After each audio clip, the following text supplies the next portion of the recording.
Lara, before we kick off with the questions, do you just want to give the Lara Morgan elevator pitch story? I'm not going to say I don't have an elevator pitch, because you can see I'm trying to sell something at any moment. I mean, do I have an elevator pitch? I think ultimately I have worked very hard, which I think a lot of people fail to say. I've had an immense amount of luck, some of which no doubt I created for myself, being in the right place at the right time.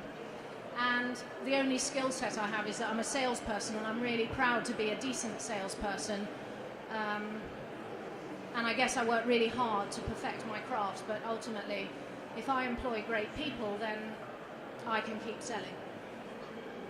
And just so everyone knows quite how successful you are at selling, when you sold Pacific Direct, what was the number went with the pound sign?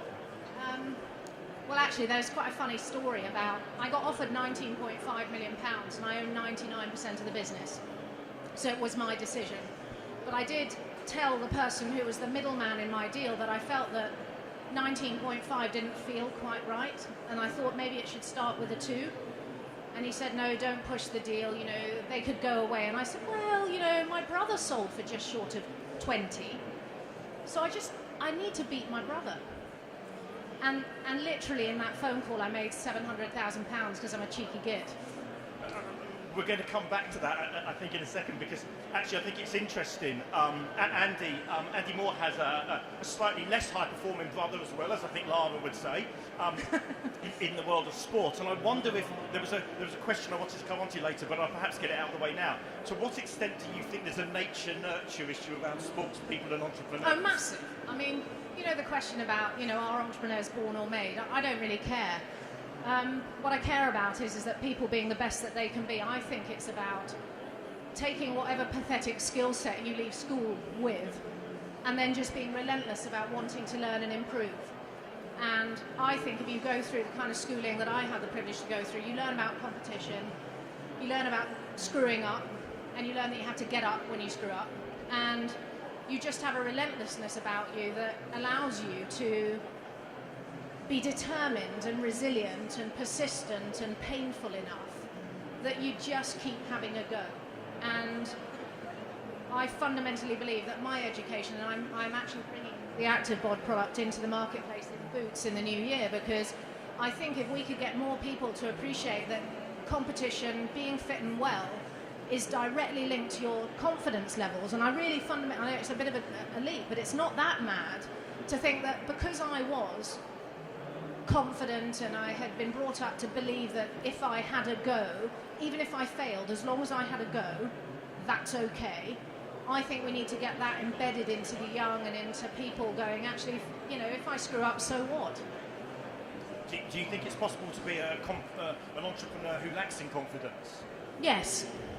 A successful entrepreneur who lacks in confidence. Okay, good. So I mean, there's hope for those of us who don't have your. Well, yeah, but the truth is that confidence is only a tiny barrier between sweaty knickered moments of, oh shit, I'm going to have a go even though I don't know what I'm doing, my life, and I meet a barrier and nobody said that it's okay to fail. And I think it's mindset, and I think it's it's that. I love this Dale Carnegie saying, which is, what's the worst thing that can happen? And frankly, I have done stuff that made me think, oh shit, the world is going to stop. And as yet, it hasn't stopped. So it's never the end of the world. The world has a remarkable persistence and resilience to yes, it, it does. It? But really, it's like, oh my God, I'm going to try something bigger, something more bold. And I think if we all just went, oh, sod it, I'm going to blag it, in an honest way, with a genuine determination to offer an authentic product, then you can really do amazing things. So let's think about, I guess for many of us in business and entrepreneurial environments today, the last probably 15 years have seen a change, I think, in the way in which people view entrepreneurs and business. Yeah, I agree. But also there's a mindset, I think, which you used the phrase to blag it. But I wonder, do you think it's easier now to grow a business without, you don't need those big capital investment resources? Oh, absolutely. Historically? Yeah, no, I mean, is it easier now? I mean, everybody now is having a very difficult time, and it's difficult challenges in the same way that we had a very difficult time, different challenges. But the one I think fundamental point of difference is, frankly, the internet and the speed at which things are accessible for knowledge, and knowledge is power. So in my day, we didn't, I mean, I am talking the dark ages, I realise that. But you know, my phone was massive, my laptop weighed a ton, it made running for trains and planes harder, but actually also funding to some extent was easier with the small banks and supporting startup. But there are a lot of different funding mechanisms now, so I'm not interested in that argument. I think where there's a will and where there's a good plan, a good P&L, a good cash flow, there's a way. And I think today that because knowledge is power and it's right there, you know, it's right here, I think it is easier. There are just different challenges.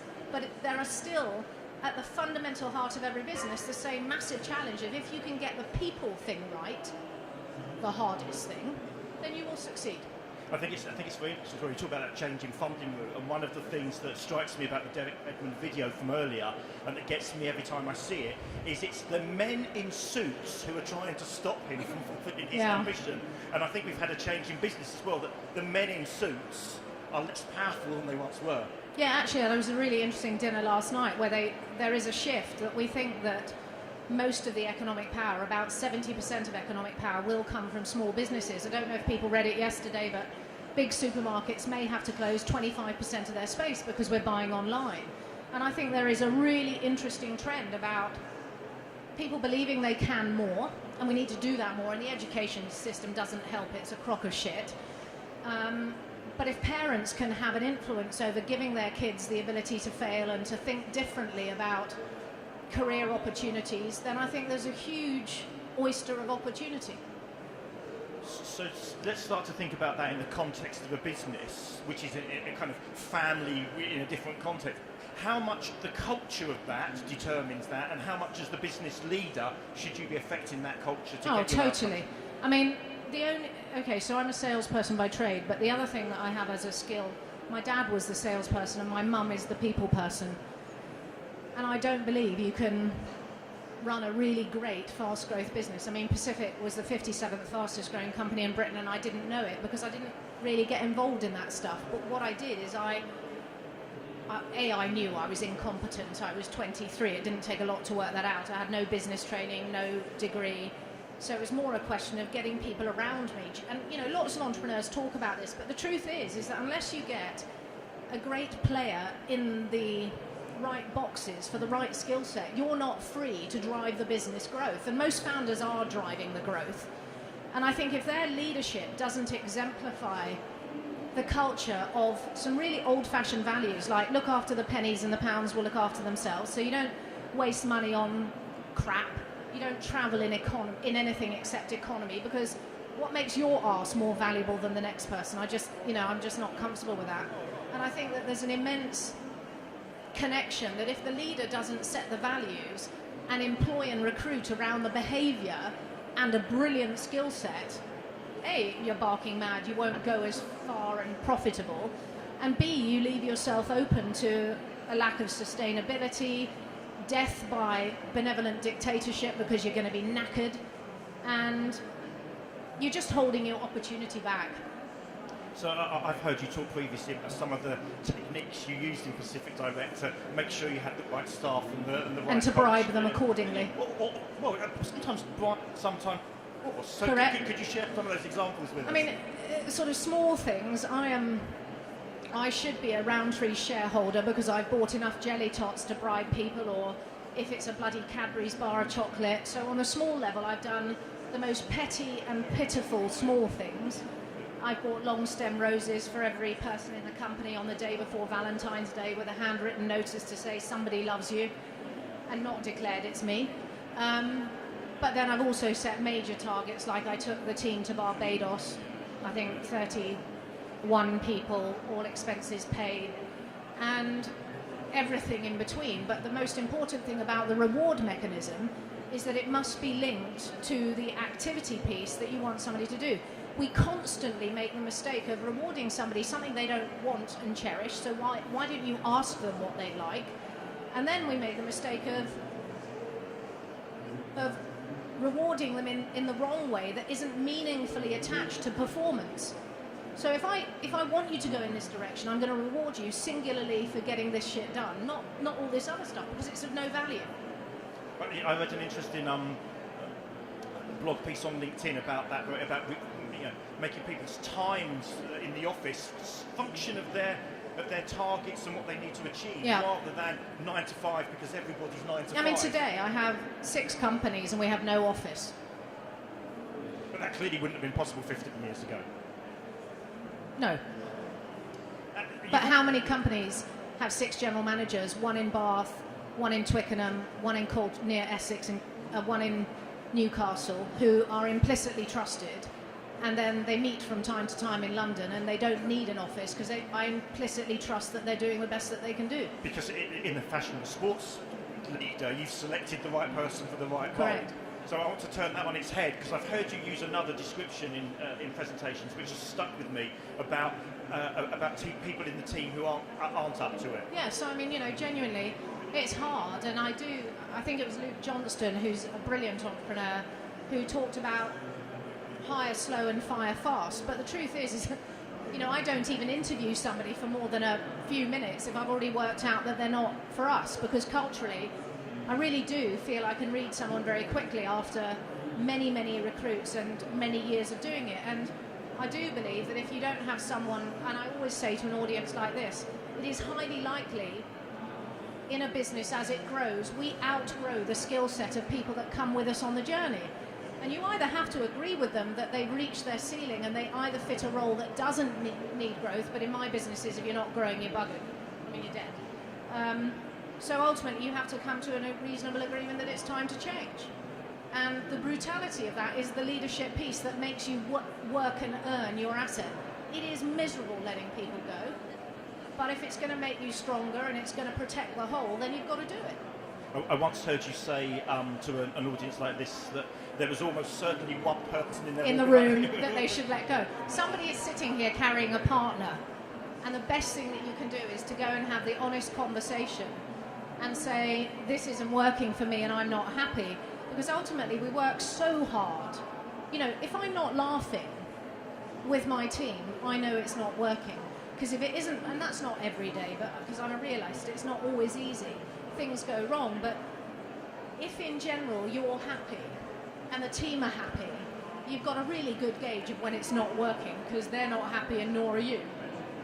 Again, we will come on to the sporting piece in a second, but that feels to me like a kind of sports attitude. Winning and having the right people is what matters, and getting the right fit of those people is but I also believe that, I'm completely biased, but it's worked for me, and I've done okay. But when I look at a CV, frankly, if I'm employing a sales role, I don't want somebody that does the violin unless they're a world-class triathlete. And I haven't seen that combination yet, I've got to tell you. And I like the idea of musicians, but they tend to be accountants and logistics and operators people. And I know that's really, but I genuinely believe that what Hero are doing with the Thomas International is absolutely bang on. So I employ for attitude first, aptitude next, and I am really clear about employing competitive people that want to be the best, because I don't want to do average. What's wrong with that? There's a great Rocco Forte quote I think I've used a couple of times, where he was asked over dinner how he trained the staff in the Forte hotels to be so nice, and he said, I don't train them, I only employ nice people. And that struck me as having a great... It makes sense, right? I mean, you don't get it right all the time, but at that point you fire fast. So given that, how important is cult totality? Oh, absolutely fundamental. We can, and by the way, so many companies pay lip service to that, but I can give you a perfect example. So when I sold Pacific Direct for 20 million and something pounds, there was a queue at the toaster at 7:15 in the morning. Really simple terms, right? People were mad. They loved their jobs. They came in. Things happened from 7:15. In some cases I was there earlier, some cases I wasn't. And there were mums that would be called by a school to be reminded that James is standing at the school gate. Oh shit, Margaret's forgotten to pick up James again. And there were people that got to 7 o'clock and go, oh God, I've missed whatever it is. Today, Pacific Direct doesn't have that work ethic. So I was getting 30% more effort in a really fun environment, I think. Who was doing better? You know, and my team, for small stuff, we trained people, we rewarded people, we had ridiculous Easter egg hunts, we played rounders in the park. Not everybody had to join in, but just the enjoyability of work meant that everybody, when things gets tough, and that, you know, it wasn't the most, you know, we nearly lost the business in 2002 because of September the 11th. But you have to work at these things in culture, and it's not the team management. The leader has to start the culture. Yeah. Do you?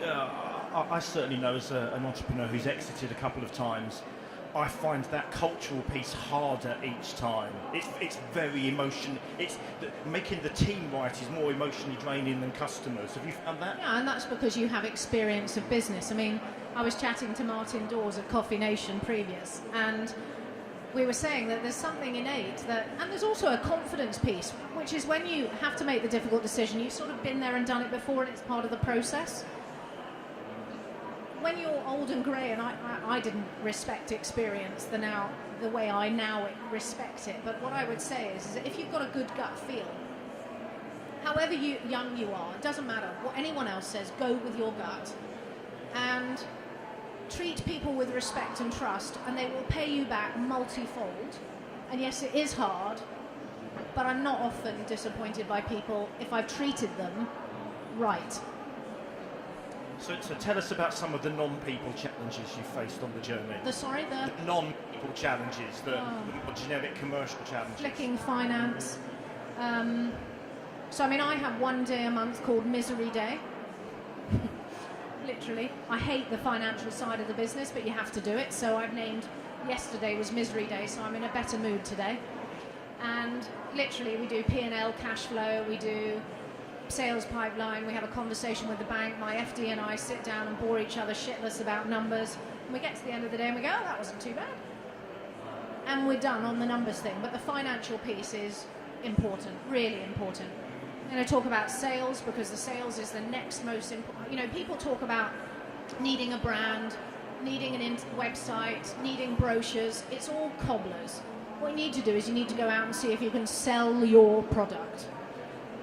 It's one of the most interesting things about environments like this, actually. If you look at the stats, 80% of the success of most of these exhibitors will be driven by the people they've got on the stand. Yes.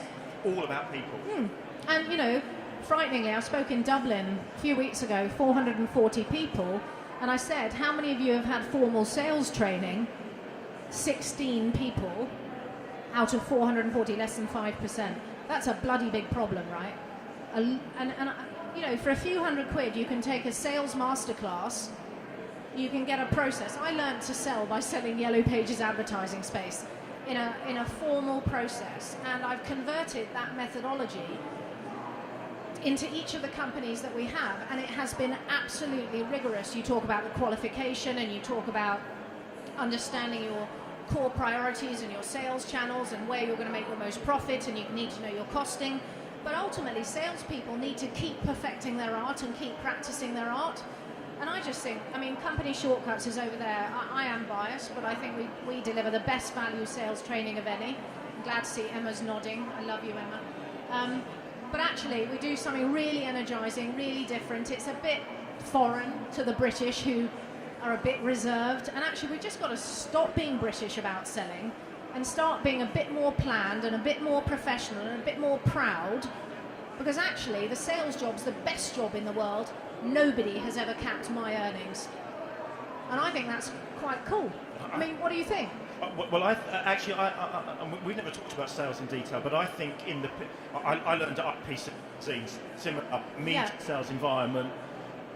I think there has been a cultural shift in the way in which sales happens. I agree. So whilst on the one hand I would absolutely laud those traditional sales tactics of identification of the lead, qualification, understanding needs, benefits, the methodology of making the sale has changed. Yeah, but I also think actually what I talk to most of our sales teams about now is just very quickly work out whether this person's objections are legit or not. And if this person has a genuine objection, stop trying to convince them. Go and find someone who does want to buy it. Go and find someone who wants to buy it. So when we sold Yellow Pages, we were told push hard for no, because no is better than a not no, and a weak I don't know, because it sure as shit isn't yes. Exactly. Right. So I think, and I agree with you. I mean, Nicola, my partner, went to an event recently, and the truth is that a lot of the buying decisions are made by research today, and it is only in your engagement phase when you finally get to convert the customer, which is the negotiating game. But if I ask, who here has had negotiating training, pure negotiating training? Room for improvement. Yeah, masses of room. I would, in my career, place the negotiation training and the rapport building training much, much higher in terms of my outcomes than the sales training. Exactly. Because the sales training is processed. Yeah, but the others are more nuanced. I agree. But it's really important, nevertheless, to understand every touch point of the sales opportunity, because at every point there's an opportunity to influence. And an interesting thing is, I think we get too tied up in tech and websites and stuff, and I think we can be a lot more engaging and entertaining to be scoring points in our favour. So let me give you an example. The age-old concern today is I really find it hard to get to the person I want to speak to. The receptionist is a blocker, and she's trained to put up barriers. And in fact, big companies have got buyers who do not have the time. Unless, of course, you can amuse the buyer and break through the barriers. So what can you do that's different, better, engaging, and not encouraging stalking, but, I think you need to manifest you need to personality. be more intelligent. You need to manifest emotionally intelligent. Correct. I think it's true. So building on that theme, because you're clearly a very competitive person, that's part of your drive. You come to sell your company for a lottery, 3 times the lottery winning sum of money, and you still want to squeeze an extra bit out of it just so you can prove you are. One of the things we picked for Britain Means Business as a campaign was the idea of collaboration as the new competition. Do you sense that the business world has changed and that collaboration isn't more important? This could be. I mean, just to show you that I'm just so. I definitely think you can collaborate to a win-win when you're selling, and I definitely think any kind of sharing. So, as an example, when I sold Pacific, the private equity house, who are fantastic, let me have all the templates, all the frameworks, and all the checklists that we'd created over 17 years in company shortcuts, and they're all free online because. I think, bollocks, why does everybody have to reinvent the wheel, right? So I clearly believe in sharing and collaboration. But I also believe that the one thing, my turning point at making real money, going from £664,000 EBITDA after 9 years to 8 years later making 3.3 million, was focus. And sometimes collaboration doesn't help because it slows you down. So I don't want to be too controversial, but I would say there's a time and a place. And I think singularly, the people that I've seen that make big money are relentless in their focus, and they sacrifice stuff, It's the best I can do to get up in the morning and work my arse off and not be distracted. And I have found that's worked quite well. But we collaborate across the businesses, and actually I think one of the interesting things about collaboration is when you're launching a business, go back to one of our early questions, with little cash, collaboration is a way of patching those gaps. Yes, I agree. So, I mean, there's a really nice story. Some of you will have a sheet on your chairs which is called Kit Bricks. Exactly this time last year, a bloke at the back of the room said to me, I see you do triathlon, I've got an idea, I've got a really bad sample, and I see you know Mandarin and Cantonese. So he'd done his homework, knowledge, he'd been smart enough to turn up and brave enough to ask, right? A year later, he is selling in 7 countries today, and he'll be selling in 13 by February time. He'll do £500,000 worth of business. This time last year, he did not have a sample. And that's partly sales process, isn't it? And partly working out who he needed to collaborate with and what the partnership was. He needed someone to tell him how to make in China. He needed some guidance, he needed a bit of finance, but that's a collaborative process. I mean, Gate 8 Bags, who is another one of my businesses, lived and died by the persistence of getting me involved in his business, because he knew that amongst the skill set we then had together, we would make progress. So I do speeches and I talk about the best piece of travel kit in the world, and I am trying to sell it because actually it improves lives. It gets you to the front of the taxi queue, it saves you time, reduces stress.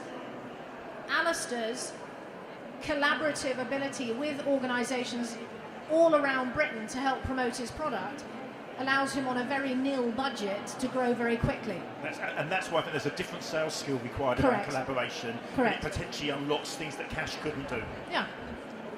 So you hinted at there that you compete at pretty high levels in sporting terms, don't you? I got lucky.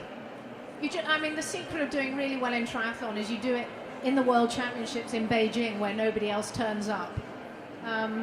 It's not entirely true. I'd like to think I did okay, but you know, I do think. I mean, you know, people will think, but you've seen Derek Redmond. I do believe in mind over matter, and I also believe in working bloody hard. I was training 19 hours a week, and that's not really good fun because your body aches all of the time, and I'm still a shit runner.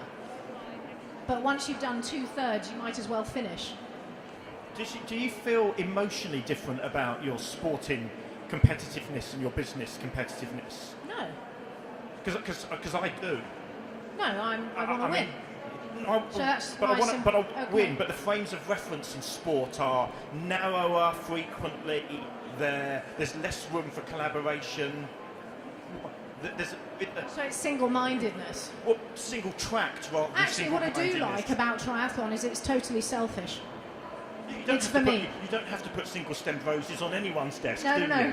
Correct. And, you know, it's down to me if I train, it's down to me if I turn up, it's down to me how much I hurt. But actually, I would say to you that my leadership is around how hard I work, how I lead by example, determination to succeed, being bold enough to ask the big customer. So I do think there's an awful lot of similarity. Which comes back to the DNA thing. But what I would say to you is it's not a team event and I want to murder everybody else around me, particularly if they're small and blonde. Fine. Yes, but I guess... So let's think in sales terms for a second against sport. A great sale, the one you've worked hard on and you've understood the research and the personality and you achieve it when everyone said you wouldn't in the first place, that's a real yes moment, isn't it? But it always feels to me to exist in a slightly different emotional place to winning at five-a-side.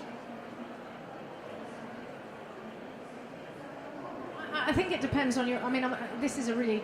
Without lacking humility, frankly, I don't give a shit whether I win a five-a-side or not. It's meaningless. Okay, but... I'm just having fun and staying fit. Unless, of course, I'm in a very senior tournament. So I guess I'm not understanding the fact that I just want to win